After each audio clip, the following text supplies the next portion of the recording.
We were talking about renewal. We want to start to name our week, our days. Every time you wake up in the morning, what do you want God to see? What do you want God to do for you? What do you want to see happening in your life? What do you want God to accomplish for you in that week? And we started by saying we want to be able to name the week that we can enter in. We want to be able to name our blessings. What is that blessing? What is that thing that you have waited or you have wanted or you still want God to do for you?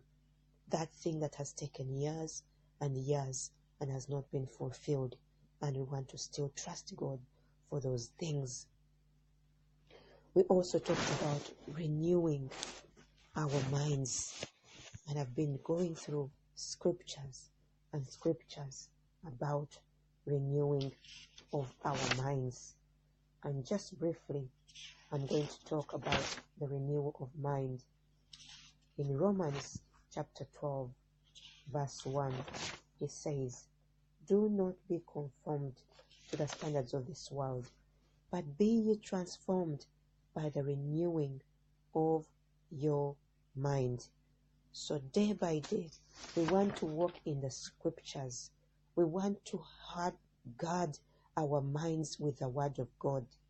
And there is no way we are going to guard our minds with the word of God if we are not reading the word of God, if we are not reading the book. And guess what? I discovered audio Bibles. There are audio Bibles you can listen to if you don't feel like picking up a physical Bible to read. There are audio Bibles you can read and listen to. And as you listen to them, there are scriptures God drops in your spirit.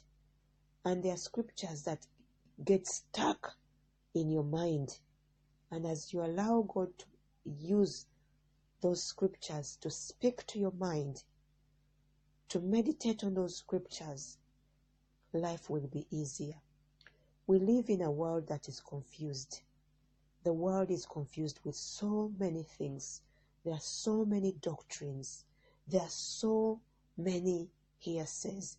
There are so many. We live in a world that is full of information. A lot of information is flowing in our lives. You can check your WhatsApp. We live in a world that is distracted. You see, there's every day you cannot, every hour you can receive like lots and lots and lots of texts, of things, of information people have sent. Some of them are discouraging, some of them are overwhelming, some of them are out there and you think, what can I do with this now? Some of them are scary, but we have to be able to allow our minds, renew our minds with the word of God. Only and only then shall we walk a life of victory. Only and only then shall we get rid of all the other things, all the other information that comes to us as garbage. Every morning you wake up, you meditate on the word. In the midday, you wake up, you are at work, you read your word, you meditate on your word. In the night, before you go to bed, you meditate on the word of God. And as we meditate on the word of God, life becomes easier. Other voices become less and less, and the voice of God becomes more and more louder in our lives. Have you ever been around people who are complaining, gossiping, contentious all the time? Your mind starts to think and go that way as well.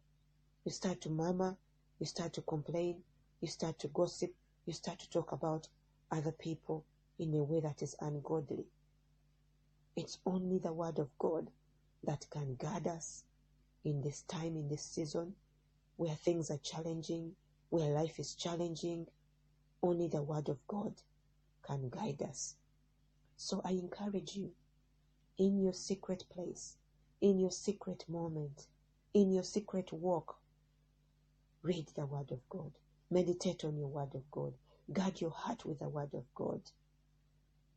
Keep your mouth free from the other things of the world and allow the Word of God to come out of your mouth. For whatsoever comes in, whatsoever is in our hearts, that's what we speak. So we want to thank God for you. And as you continue to wait upon God, God will do mighty wonders in your life. So this week, what do we want to focus on this week? This week, again, the scripture I read that God led me into is in the book of John chapter 9. I will read briefly.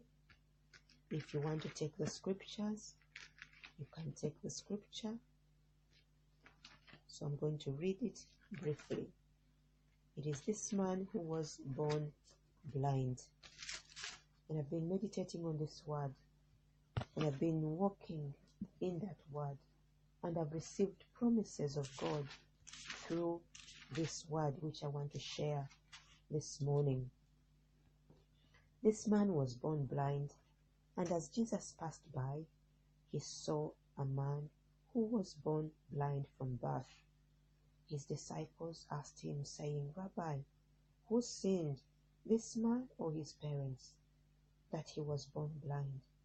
Jesus answered, neither this man nor his parents sinned, but that the works of God should be revealed in him. I must work the works of him who sent me. While it is day, the night is coming, when no one can work. As long as I'm in the world, I'm the light of the world. When he had said these things, he spat on the ground and made clay with saliva. He anointed the eyes of the blind man with the clay, and he said to him, Go, wash in the pool of Siloam, which is translated as sent.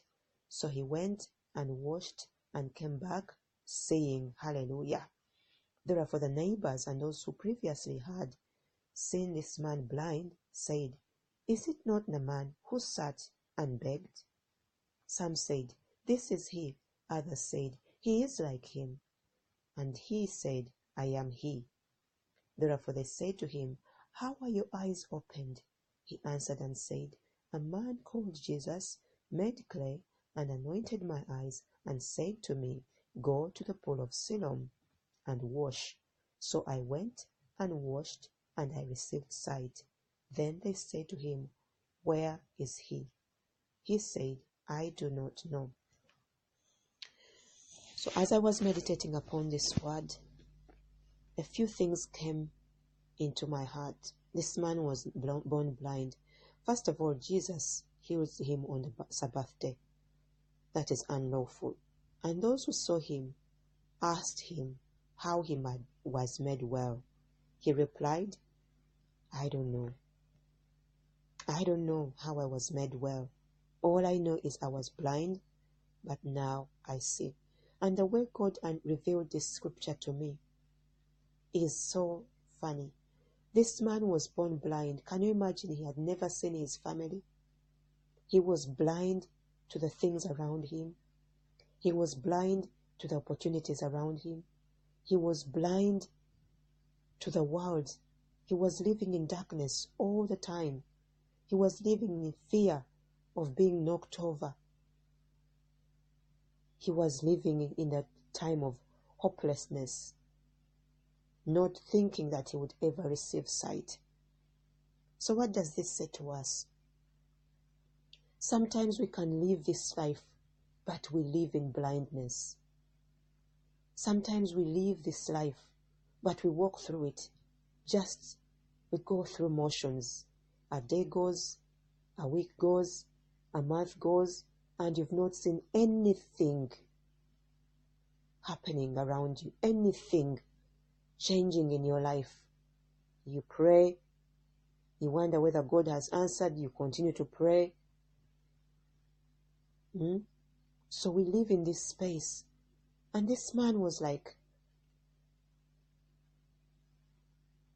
blind. And this is how we can get blind.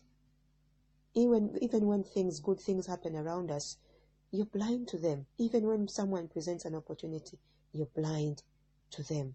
So this week, I want us to focus.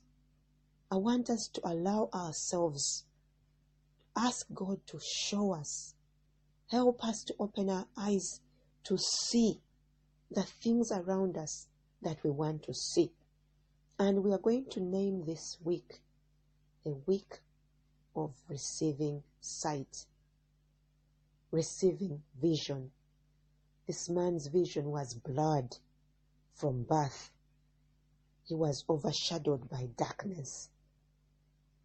But we want to walk every week knowing what we are stepping in, where we are going, receiving vision. We want to walk in the dreams. We want to see the dreams around us become realities. This man's situation turned around when Jesus healed him. In a blink of an eye, in just an instant, suddenly he could see things clearly. He saw his parents, he saw people, he saw beauty of things around him, which he couldn't see before. So this week, this season, this month of May, let us ask God to open our eyes to see the things that we have been blind to, the doors, the opportunities, the relationships that we have been blind to see favor, to see adventures, projects, and bright future. We want to allow God to open our eyes to see fruit. Sometimes we do things and we don't see the fruit, or we don't acknowledge the fruit of our labor. We want to ask God to allow us to see the fruit of our labor. There are things I have purposed in my heart this year not to pass me by. I want to see the fruit of my labor. I want to see the fruit of the work of my hands. I want to see the fruit of my prayers. I want to see salvation, deliverance. I want to see healings happen around me. And that's why we are not going to give up praying. We want to see revival. We want to see homes that have been broken being mended. Hearts that have been broken being mended. So this week, I want you to be open. I want you to be alert. I want you to be awake in the spirit the whole of this week of May. I want to invite you this day, Monday, the 5th of May. I want to invite you to fast and pray. Allow God to open your eyes. Allow God to cause you to see. Moses prayed a prayer and said, Lord, if you're not with me, I will not go. Show me your glory. We want to see God's glory. We want to see God's power. We want to see God's blessings. We want to see God's beauty. We want to see God's grace around us. So this is our day. This is the new day that the Lord has made. We are in a season of spring. We are in a season of opportunities. We are in a season of favor. We are in a season of grace. We are in a season of blessings. So don't get stuck in the past only because this thing has not happened. What you've been praying for, waiting for, has not happened. There are things that are happening that we want to be able to acknowledge and see and say, thank you, God, for this which has happened today. As this man that the Pharisees were trying to ask, the people around him, the neighbors, were saying, how did he receive sight? Who made him well? They were trying to wonder. People will wonder, how did you break through? How did things happen in your life, in your family, in your marriage, in your business? How did it happen? They will try to analyze it. They will try to put a name to it. They will try to put it in a box, a container, to suit their liking. But I want to prophesy this morning, and I want to speak these words this morning to you. It doesn't matter. God will make it happen. All those places and areas that you have been waiting and asking God for and wondering whether God is listening. Yes, He's listening. And He will open up rivers in the wilderness. He will make a dry ground a pool of water. He will give you fruit where there's been barrenness. So let's walk in that expectation. Let's walk in that hope. Let's walk in that faith. Let's walk in that word, knowing that God is at work in our lives. So that's the word of God that I felt to share this morning. And Lord, we want to pray into